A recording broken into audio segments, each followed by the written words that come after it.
Okay, this evening we're in the second part of the section that runs from chapter 19 through to chapter 20, in which we have the account of the giving of the Ten Commandments. And we saw how Israel had arrived at Mount Sinai, which you can see on the map there, circled in the orange colour at the bottom of that triangular shaped Sinai Peninsula. In chapter 19, the people had arrived at Mount Sinai and preparations were made for for God to come down upon the mountain and God to speak to the people. And we saw here at the beginning of chapter 19 this covenant that God was going to establish with the people of Israel. In verse 5, he said that if they would obey his voice and keep his covenant, they would be his own possession among all peoples, and that they would be a kingdom of priests and a holy nation, and they would have that special covenant relationship with God. So preparations are made in chapter 19 for God to come down upon the mountain and to deliver these words to the people. Their boundaries were placed around the mountain to prevent the people from getting too close to the presence of God there. So this evening we come into chapter 20 and we have the account here of the giving of the Ten Commandments. We'll read here Exodus chapter 20 verses 1 to 17, which says, "And God spoke all these words, saying, I am the Lord your God, who brought you out of the land of Egypt, out of the house of bondage. You shall have no other gods before me. You shall not make for yourself a graven image or any likeness of anything that is in heaven above, or that is in the earth beneath, or that is in the water under the earth. You shall not bow down to them or serve them. For I, the Lord your God, am a jealous God, visiting the iniquity of the fathers upon the children, to the third and the fourth generation of those who hate me, but showing steadfast love to thousands of those who love me and keep my commandments. You shall not take the name of the Lord your God in vain, for the Lord will not hold him guiltless who takes his name in vain. Remember the Sabbath day to keep it holy. 6 days you shall labor and do all your work, but the seventh day is a Sabbath to the Lord your God.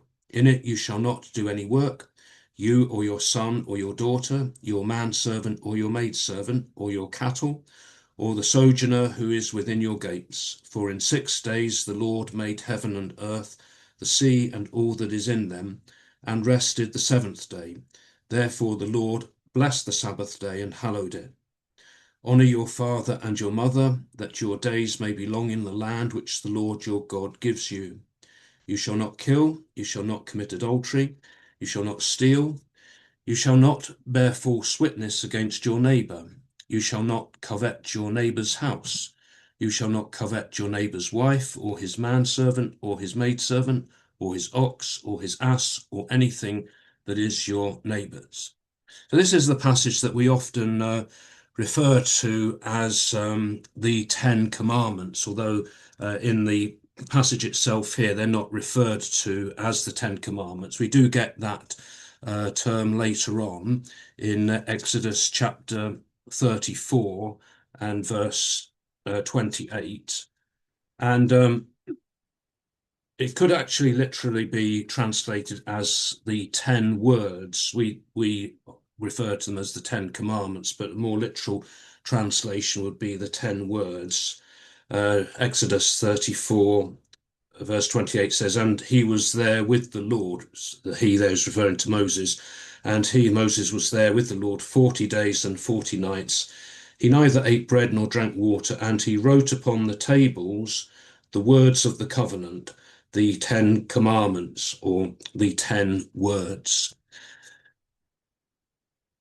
We perhaps think of the Ten Commandments as being the focal point of the Old Testament, and around which all of the other laws that God gave to Israel are built. Israel's laws may be divided into two main categories. There are, first of all, the direct precepts or commandments, such as we have in the Ten Commandments, where these straightforward instructions are given, and we see more of these later as well. So, for example, in chapter 22, verse 18, you shall not permit a sorceress to live. Verse 19, whoever lies with the beast shall be put to death. Verse 20, whoever sacrifices to any god save to the Lord only shall be utterly destroyed. So we have these, which we call direct commandments, simply put in, you shall not do this, or you shall do this. And then the other category of law is what's referred to as case law, which sets out a particular set of circumstances or a situation. So if such and such a situation exists, then this is what you ought to do. When this happens, then this is what you should do. And again, we can see some examples of this here in Exodus chapter 21, verse 18 and 19. When men quarrel and one strikes the other with a stone or with his fist, and the man does not die but keeps his bed, then if the man rises again and walks abroad with his staff, he that struck him shall be clear, only he shall pay for the loss of his time and shall have him thoroughly healed. So it's describing a set of circumstances where if this happens, then this is what you ought to do. You need to do this. And also in chapter 21, verse 33 of Exodus, when a man leaves a pit open, or when a man digs a pit and does not cover it, and an ox or an ass falls into it, the owner of the pit shall make it good. He shall give money to its owner, and the dead beast shall be his. Another example in chapter 22, verse 1, if a man steals an ox or a sheep and kills it or sells it, he shall pay 5 oxen for an ox and 4 sheep for a sheep. He shall make restitution. If he has nothing, then he shall be sold for his theft. If the stolen beast is found alive in his possession, whether it is an ox or an ass or a sheep, he shall pay doubles. So again, we have lots of examples of that sort of thing in the law as well, where these situations are being described and instructions are given as to how they are to be dealt with. And often they're around the application of certain precepts, such as we find in the Ten Commandments there. So verse 1 of Exodus chapter 20 stresses that these commandments that God gives are words of revelation from God himself. Verse 1 begins, and God spoke all these words, saying. So the source of these commandments is God. It's not Moses. Moses isn't the one who made these up, but they come from God himself. We're not told here who God spoke these words to, whether they're spoken first of all to Moses, who then speaks them to the people, or whether all of the people were able to hear what was being said at this time. But the source of the commandments is God, and the commandments reveal to us something about the nature of God, and also that God is interested in how people live their daily lives and the things that they do in their daily lives. There is some variation in the grouping of the verses to make up the Ten Commandments. In Judaism, verse 2 is regarded as the first commandment. Verse 2, although it's not actually in the form of a commandment, verse 2 says, I am the Lord your God who brought you out of the land of Egypt, out of the house of bondage. So in Judaism, this is regarded as a commandment which is prescribing a belief in the one God who acted on behalf of Israel in bringing them out of Egypt. So that would be the first commandment. And then in Judaism, verses 3 to 6, you shall have no other gods before me. You shall not make for yourself a graven image. They are grouped together to form the second commandment, forbidding the worship of any other gods and the use of any kind of image. In Roman Catholicism, they also group together verses 3 and 6, and that is counted as the first commandment. And then the Roman Catholics divide up verse 17, which is the commandment prohibiting coveting. They divide that into two. So the first part, you shall not covet your neighbour's house. That's the ninth commandment. And the 10th would be, you shall not covet your neighbour's wife or his manservant or his maidservant. So that's how they arrive at the 10 there.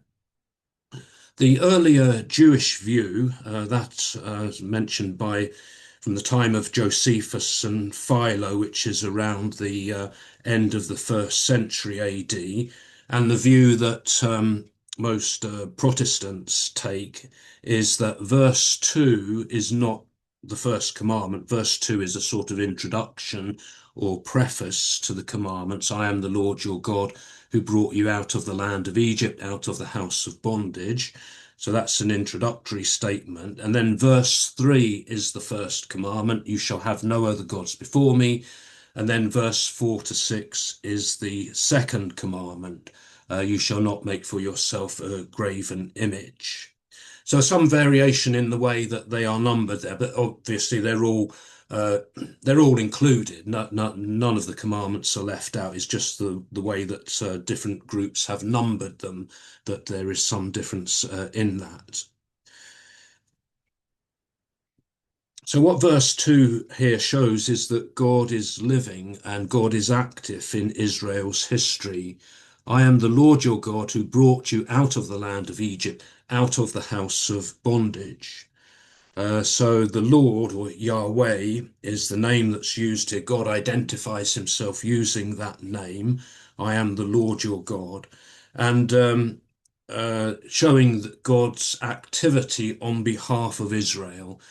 He is the one who brought them out of the land of Egypt, out of the house of bondage. So verses 1 and 2 here show us God speaking, that God spoke all of these words, and also God acting. God brought them out of Egypt. So he's God of words and a God of action. So verse 2 sets up the context of these commandments within this context of Israel's redemption from Egypt. So the first commandment then is, you shall have no other gods before me. Israel lived in the midst of a polytheistic world and was constantly faced with the danger and the temptation of worshipping other false gods. And this was the situation they had been in there in Egypt, where just about everything was regarded as being a god and was worshipped as a god. So that's the environment in which Israel has been living and existing. So the first command then is against this, against polytheism, and asserts God's right to exclusive adoration and obedience. That because of who he is and what he has done, then he will not share his worship with another. God is unique. So the worship of false gods is incompatible with the worship of the one true God. The first command then is for Israel not to have other gods as rivals in service and adoration. The phrase translated here as before me, it's a Revised Standard Version, you shall have no other gods before me, can mean in addition to me or in opposition to me. So that idea of no other gods in addition to God, or no other gods who are in opposition to God himself. So Israel's worship of the only one true God would be a unifying factor, which would bring the people together. The second commandment then in verses 4 to 6 is you shall not make for yourself a graven or a carved image.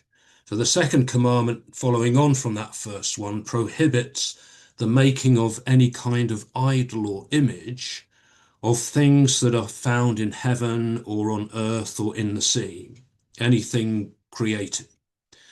And the commandment extends to bowing down to them or serving them.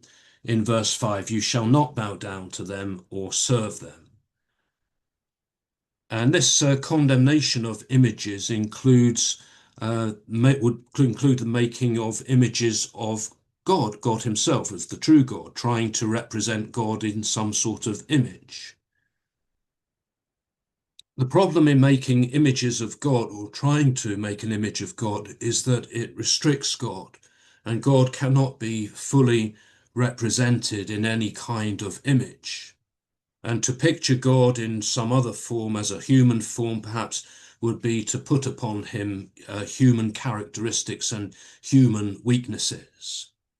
Images would also tend to localize God and confine his presence to a particular locality. We see in Deuteronomy chapter 4 the instruction given here as to why they were not to make images as well. In Deuteronomy chapter 4, verse 12, this is when Moses is recalling these events later on in their history, telling the people, reminding them of these events. It says, "Then the Lord spoke to you out of the midst of the fire. You heard the sound of words, but saw no form. There was only a voice." So he says that you didn't see any form of God. You didn't see what God was like. And then verse 15 of Deuteronomy 4 says, "Therefore take good heed to yourselves, since you saw no form on the day that Lord spoke to you at Horeb out of the midst of the fire. Beware lest you act corruptly by making a graven image for yourselves in the form of any figure, the likeness of male or female, the likeness of any beast that is on the earth, the likeness of any winged bird that flies in the air, the likeness of anything that creeps on the ground, and the likeness of any fish that is in the water under the earth." So because they hadn't seen any form of God, then they're told not to make any images, which might be seen as representing God or trying to represent God. Here, back in Exodus, the reason given for this prohibition on the making of images is that the Lord is a jealous God. He says, "For I, the Lord your God, am a jealous God." We would often think of jealousy as being a bad characteristic, but applied here to God, it emphasizes his reaction to anything that would seek to take his place. So the jealousy of God arises from his exclusiveness and his uniqueness, that God is not one God amongst many. He's the only God, the unique God. And so God demands allegiance which would exclude all others. We can see in Isaiah chapter 42 and verse 8 what God says about himself here and his uniqueness. Isaiah 42 verse 8.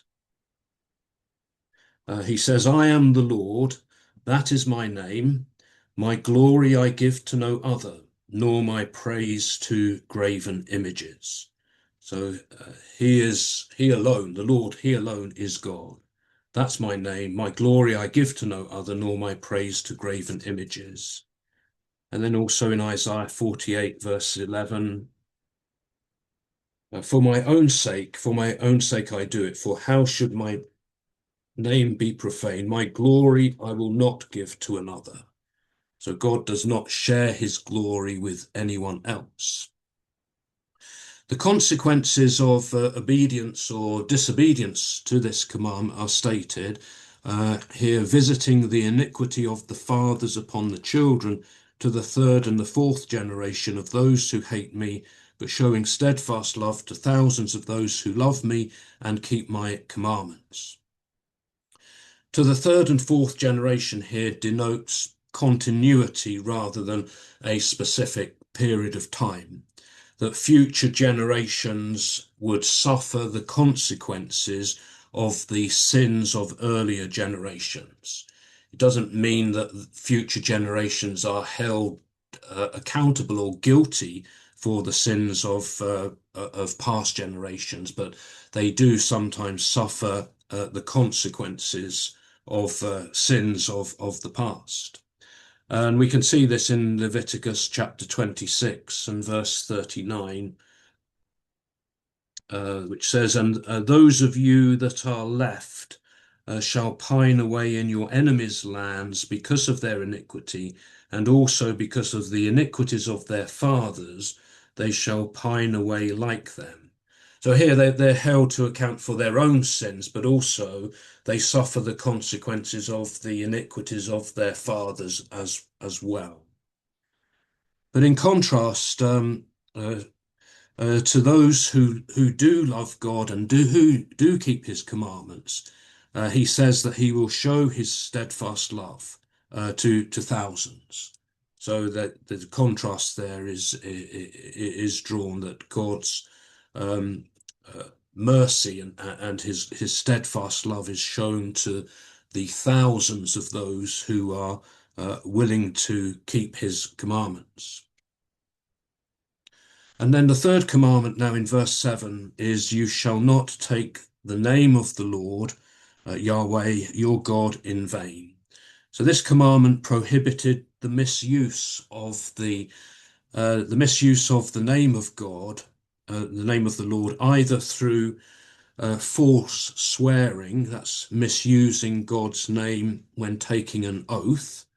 An example we see in Leviticus chapter 19 and verse 12, which says, and you shall not swear by my name falsely, and so profane the name of your God. I am the Lord.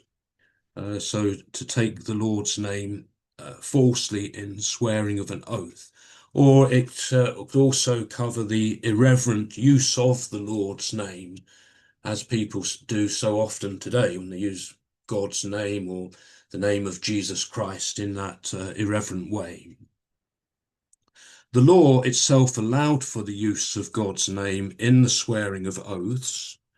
Deuteronomy chapter 6 and verse 13 tells us that. Deuteronomy chapter 6 verse 13, you shall fear the Lord your God, you shall serve him and swear by his name. And the use of God's name in an oath was enough for confirmation of the truth. That to use God's name would confirm the truth of what someone is saying. So Exodus chapter 22, verses 10 and 11, which says, describing another of these sort of situations where if this happens, then this it follows on.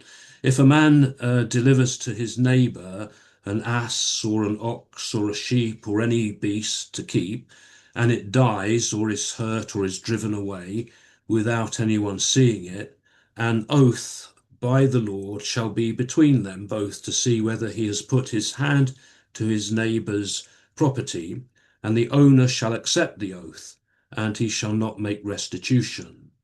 So if someone swears an oath that, well, this is what happened to your ox, and he swears an oath, then the other person has to accept that as being the truth of what has been said. So swearing an oath using the names of the Lord in an oath like that would confirm the truth of what was being said.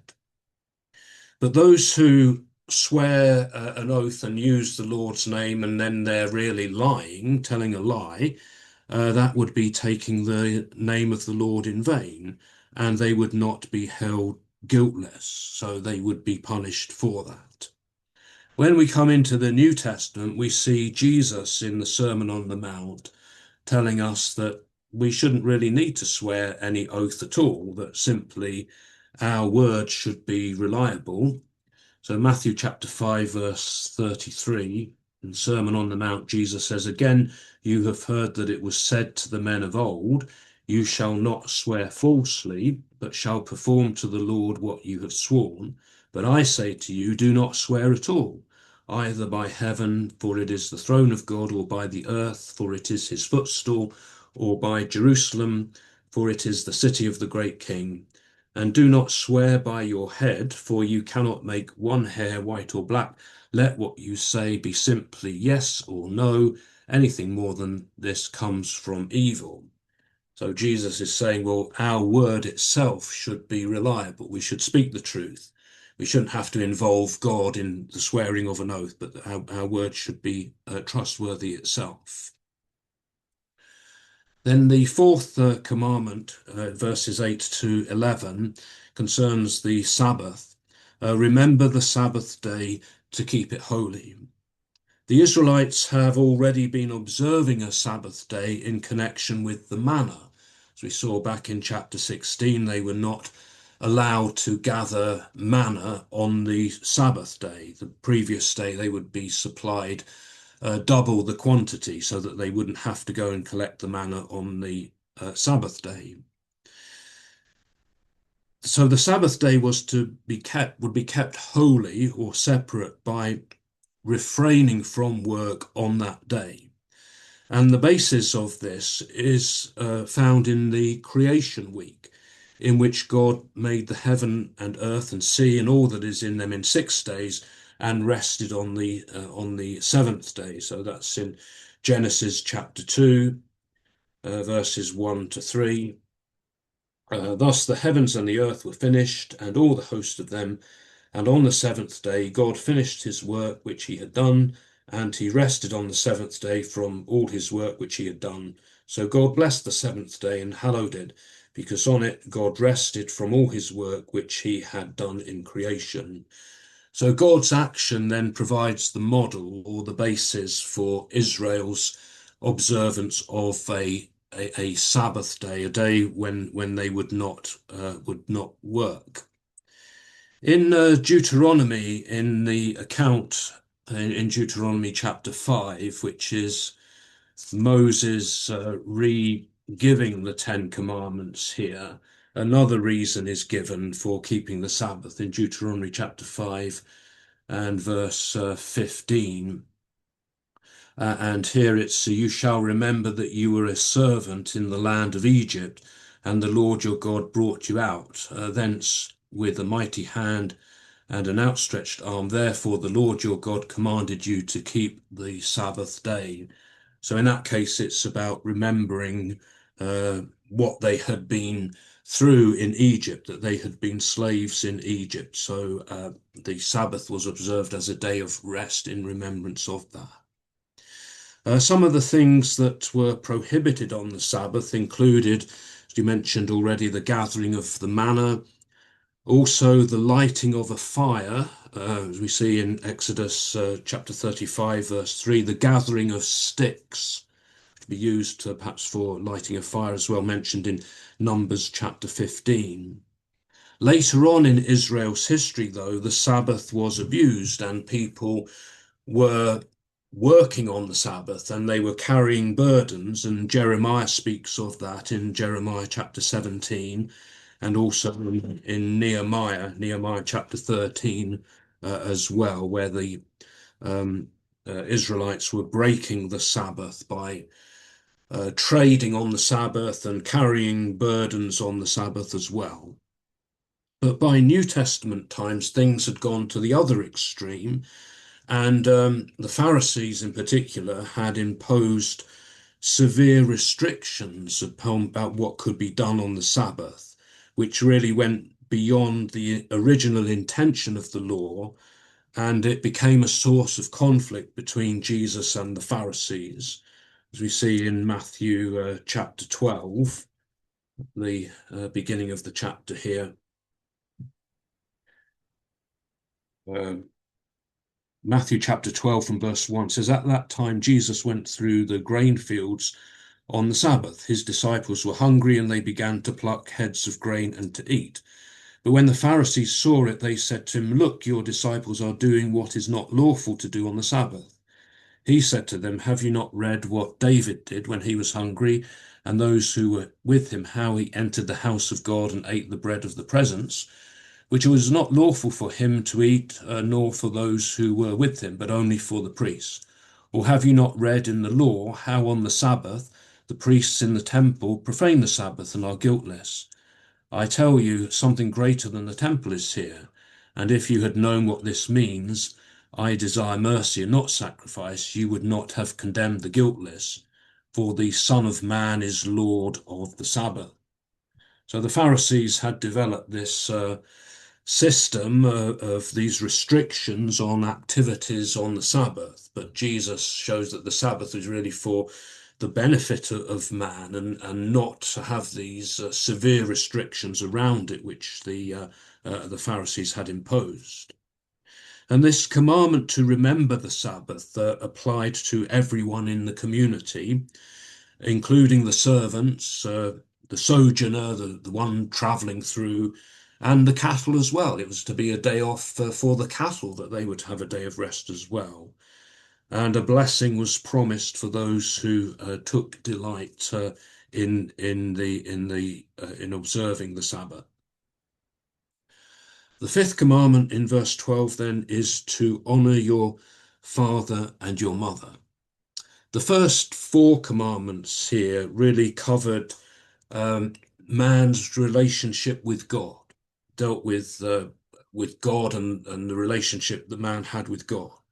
But the following six commandments now deal with man's relationship to his fellow man and the type of behavior that is acceptable to God in those relationships. So the first commandment in this second group concerns the relationship between parents and their children. Children are told to honor their father and mother. Family is the basic unit of society, and proper respect is to be shown to parents within the family. That's emphasized again later in chapter 21 of Exodus, verse 15. Whoever strikes his father or his mother shall be put to death. And in verse 17, whoever curses his father or his mother shall be put to death. So quite a severe penalty there for those who would do that. Paul refers to this commandment in Ephesians chapter 6 and verse 2, where he calls it the first commandment with a promise. In Ephesians chapter 6 verse 2, he said, well, verse 1 is, children, obey your parents in the Lord, for this is right. And then the quotation here, honor your father and mother. This is the first commandment with a promise, that it may be well with you and that you may live long on the earth.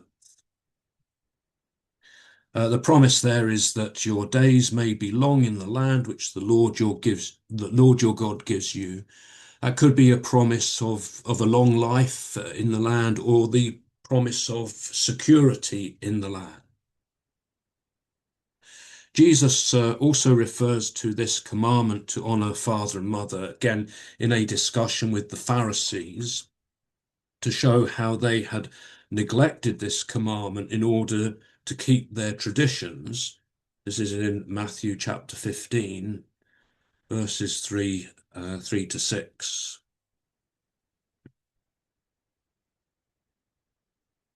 Matthew 15, verse 3. This is Pharisees have come to him and asked him, why do your disciples transgress the tradition of the elders, for they do not wash their hands when they eat? He answers them, and why do you transgress the commandment of God for the sake of your tradition? For God commanded, honor your father and your mother, and he who speaks evil of father or mother, let him surely die.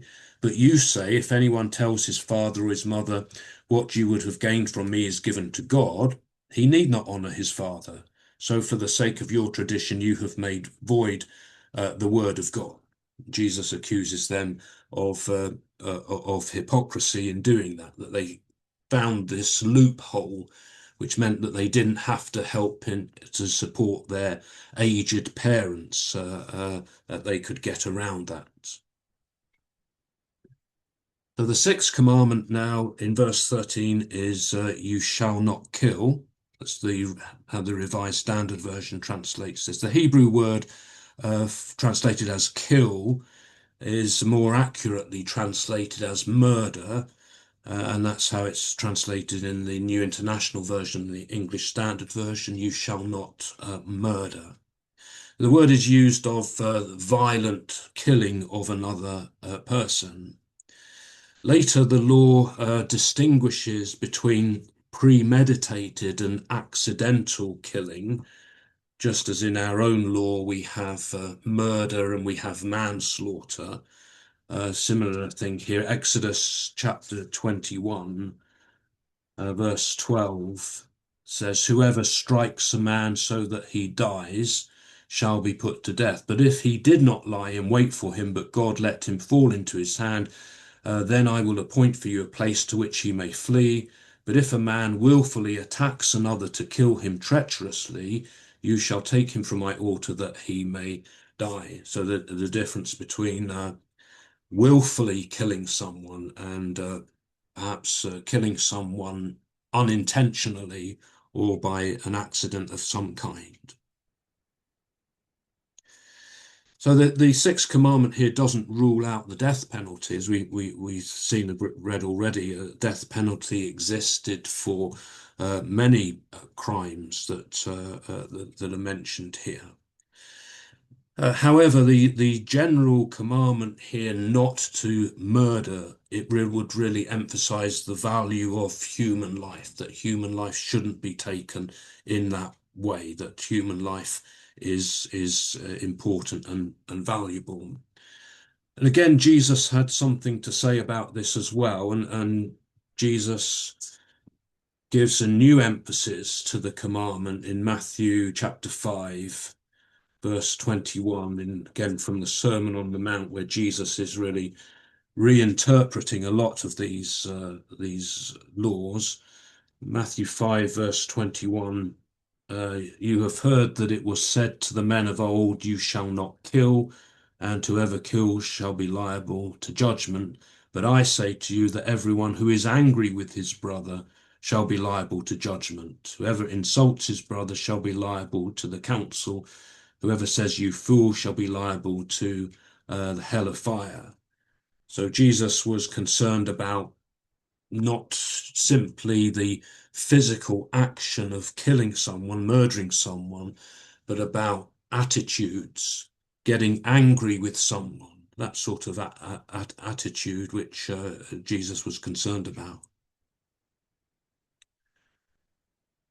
The seventh commandment then is you shall not commit adultery, and this commandment is about protecting the marriage relationship, that adultery would break the marriage relationship between a man and a woman.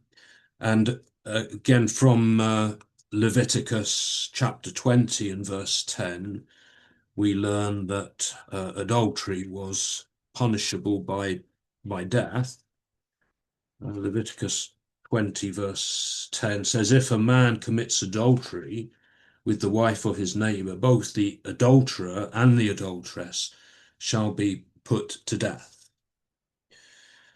In the patriarchal age, the age before Moses and the giving of the law, adultery was still considered to be morally wrong.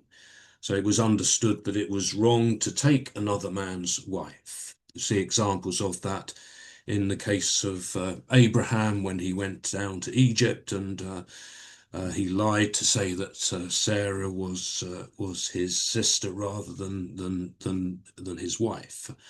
Again, from Jesus in Matthew chapter 19, Jesus is answering a question here from the Pharisees concerning divorce. Matthew 19, verses 3 to 6. The Pharisees come to test him. Is it lawful to divorce one's wife for any cause? And Jesus answers, "Have you not read that he who made them from the beginning made them male and female, and said, for this reason a man shall leave his father and mother and be joined to his wife, and the two shall become one flesh. So they're no longer two, but one flesh. What therefore God has joined together, let not man put asunder." So Jesus goes back to the original intention of God in the creation, that one man should be married to one woman, that marriage relationship should be protected, and adultery would threaten that original purpose that God has for man and woman. Again, Jesus in the Sermon on the Mount has something to say again intensifies it. It's not just about the physical act of adultery, but about the thoughts of the heart as well. In Matthew 5, verse 27, he says, "You have heard that it was said, 'You shall not commit adultery.' But I say to you that everyone who looks at a woman lustfully has already committed adultery with her in his heart." So again, Jesus emphasizes the importance of the heart in these matters as well. The eighth commandment here is, "You shall not steal." General prohibition on the stealing of other people's property, taking things that don't belong to you. And the penalties for theft we find given later in chapter 21, verse 16 is an example of, "Whoever steals a man, whether he sells him or is found in possession of him, shall be put to death." Chapter 22 and verse 1, "If a man steals an ox or a sheep and kills it or sells it, he shall pay 5 oxen for an ox and 4 sheep for a sheep. He shall make restitution. If he has nothing, then he shall be sold for his theft." So although the commandment itself here, "You shall not steal," doesn't uh, give any consequences that would come, any penalties, we do find later on how those penalties would be put into effect. Again, we have New Testament prohibitions on stealing as well, to be found in Ephesians chapter 4, verse 28. And then the ninth commandment in verse 16, "You shall not bear false witness against your neighbor." So the ninth commandment prohibits telling lies, bearing false witness against your neighbor. So this commandment seeks to protect the justice system. The justice system depends upon the witnesses being truthful, telling the truth. So later in Exodus chapter 23 says, "You shall not utter a false report. You shall not join hands with a wicked man to be a malicious witness. You shall not follow a multitude to do evil, nor shall you bear witness in a suit, turning aside after a multitude so as to pervert justice." About the perversion of justice here. So the justice system depends upon witnesses telling the truth. The commandment here would also protect the person's character from false accusations as well.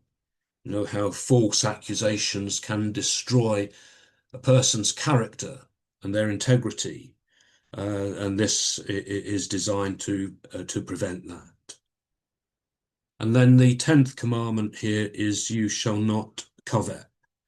And this commandment extends to those things that belong to one's neighbor, his house or his household, and that would include his wife, servants, and the animals as well. Anything that belongs to one's neighbor, don't covet that. The word translated as covet means to desire, to have a desire for something. And it's really a neutral word, because we can have a desire for good things. So the context has to determine whether it's a good desire or a bad desire. And here a desire becomes wrong when it's directed towards something that a person has no right to. So in this case, a desire to have what your neighbor has.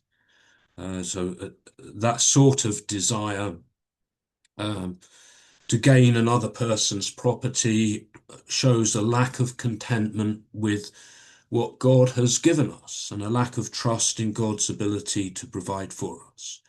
And covetousness is a dangerous attitude because of what it can lead to. It can lead to envy and lead to stealing. It can lead to murder even. Jesus warned about covetousness as well in Luke chapter 12 and verse 15, where introducing one of his parables, the parable of the rich fool, He said to them, "Take heed and beware of all covetousness, for a man's life does not consist in the abundance of his possessions." So it's that desire to have things, to have more and more things.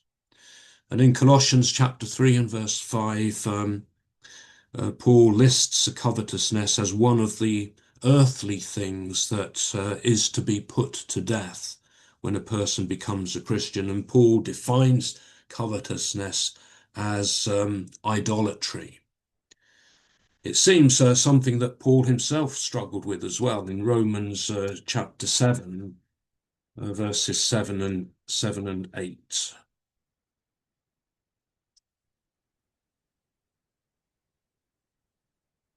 Uh, he says here, "What then shall we say, that the law is sin?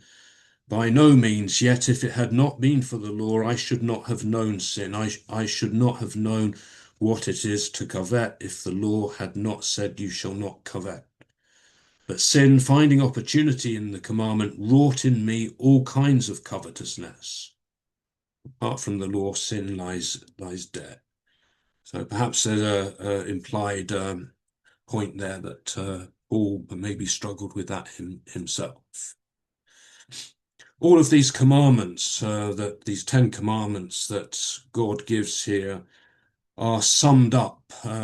Really, Jesus summed up the commandments in two simple things, really: love God and love your neighbor.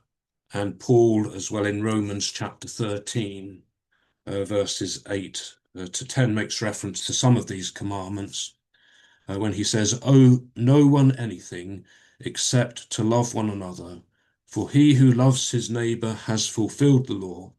The commandments, you shall not commit adultery, you shall not kill, you shall not steal, you shall not covet, and any other commandment are summed up in this sentence: you shall love your neighbor as yourself. Love does no wrong to a neighbor, therefore love is the fulfilling of the law." So these 10 commandments given by God to Israel then form the basis, really, of their relationship with God and their relationships with one another within Israel, how they would relate to one another, how they are to regard God, and how they are to behave. We will stop here as time is moving on.